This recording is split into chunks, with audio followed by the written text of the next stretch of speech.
Have you ever walked into a business office and admired the decor?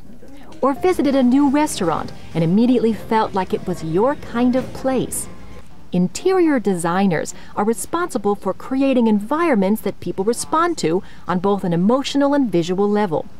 Planning the space and furnishing the interiors of private homes, offices, restaurants, hospitals, hotels, and theaters, interior designers must work within a client's tastes, needs, and budget.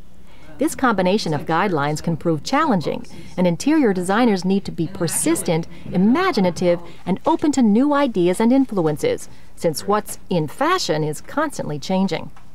By preparing drawings and specifications for interior construction, lighting, furnishings, and finishes, interior designers communicate their vision for a space to workers who implement their ideas.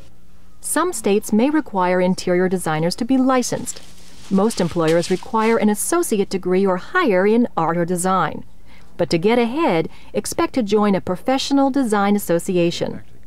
If you enjoy keeping up with fashion and have the ability to communicate clearly with both customers and suppliers, being an interior designer can be a very rewarding occupation.